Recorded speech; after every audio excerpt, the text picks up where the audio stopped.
Hey everybody, and welcome back to Lindsey's Little Library. So I am back. I think I've done this for the last 2 years, if not, how many years have I been on BookTube? 2? 3? I don't even know. But I think I've been doing this since I started BookTube. But every October, my goal, my reading goal, is to just scare the crap out of myself. So I try to focus on the thrillers.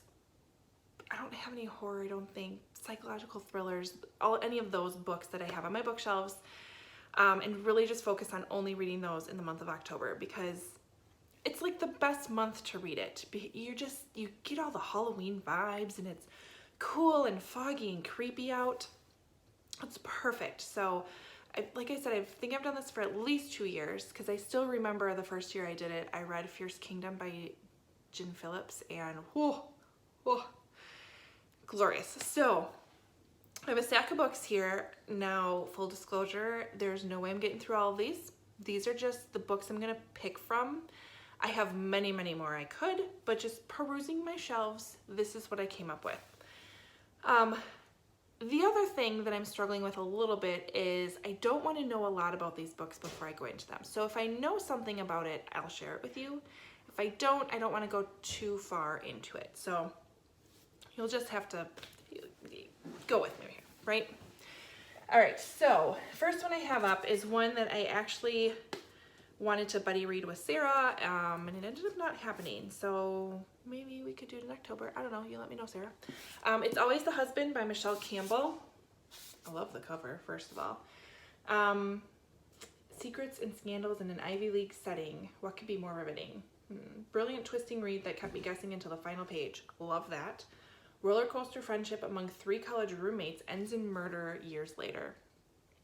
I need to stop reading because I don't want to spoil myself, but yeah, I've heard great things about it. Next one I have is somebody I knew, a friend of mine read this a while ago and said it was super, super creepy. It's called The Cellar by Natasha Preston. I believe it has something to do with a kidnapping, and she wakes up and I think the person who kidnaps all these girls calls them a different flower name. Yeah, and I don't know if she wakes up and there's just somebody else in the cellar with her. I just know she's locked in a cellar. That's all I want to know, but just the name alone creeps me out. Next one, again, a really good friend, my best friend Lindsey, said I have to pick this up. It's called Jar of Hearts by Jennifer Hiller.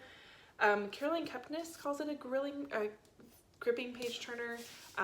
Again, I don't know a lot about it, but she just said I have to read it.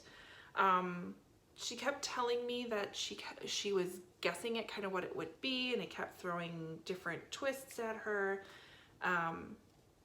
I don't have a whole lot about what it is. 16-year-old Angela, popular girl in school, disappears without a trace. And I'm going to stop reading. So, but gorgeous cover. I mean, I think those are petals. Are they flower petals? I don't know. But gorgeous. Next up is not going to scare me. But what better time of year than to read Hocus Pocus and the all-new sequel. And I love Witch Please, right? We all know Hocus Pocus is just one of my favorite movies. My kids actually got this for me for my birthday, which was super sweet. And they're basically like, I know you love the movie, so we got you the book. I may not read the first half, which is just repeating the movie because I've seen the movie like 47,000 times. So I may go right to the second part. Oh, there's a map.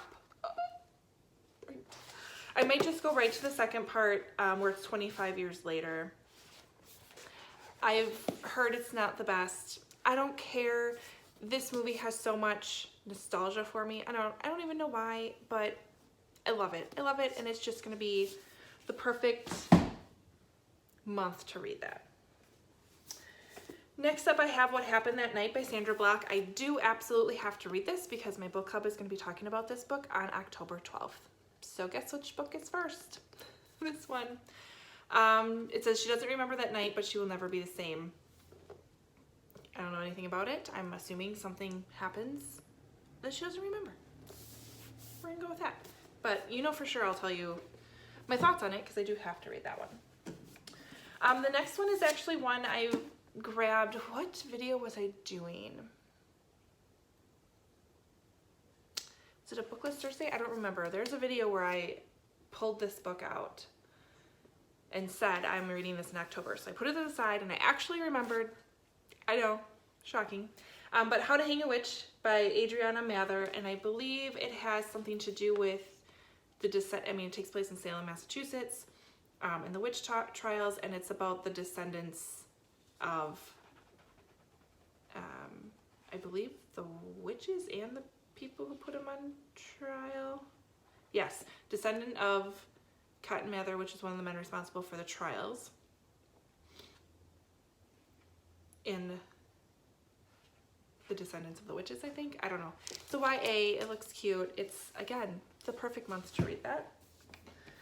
Next one up, I also really need to make sure I get to, is The Whisper Man by Alex North. I won this off of Bookish First, and I did not read it in the 3 weeks that they would really like you to. Sorry, Bookish First, but I still appreciate it. But actually I didn't win this one. Because you earn points, so I cashed in my points for this one, so I'm kind of like, not quite the same, in my opinion, because it's not like I won it. But I have this, again, my friend Julie at work finished reading this not that long ago and told me it is gonna creep out. So, I can't wait. What is it about? I know from reading the first chapter, a boy goes missing. And there's a serial killer involved, and I believe dual timelines, like, I don't know for sure, but serial killer, boy goes missing. That's all I got. And then the last one I have is The Night Sister by Jennifer McMahon. I have yet to read a Jennifer McMahon book, and I am changing that today for sure. I don't know what it's about though. One of the year's most chilling novels. Melds the mystery genre with the supernatural and a psychological thriller that's scary as it is enthralling. Is there a ghost in here? How great would that be? Oh, that would be awesome. I hope so. But it's a creepy cover for sure.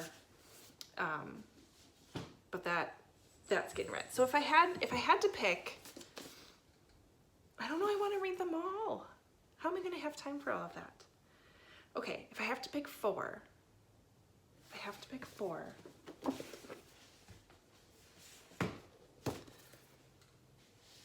Oh man. Okay, I have to read these for sure. And then what? I feel like I want to read something witchy. Or this just might be fun. Or Jar of Hearts, or The Cellar. I don't know. Guys. It's just gonna have to come off the pile. And we'll see what happens. And of course, every time, guys, it's like he knows I'm talking to you. So, let me know below, do you do something similar in October? Do you pick up some spooky reads and have to read them just because of, I don't know, it's Halloween. What else are you gonna read, right? Otherwise, comment below, let me know if you do that, like, subscribe, all of that fun stuff, and I'll see you next time.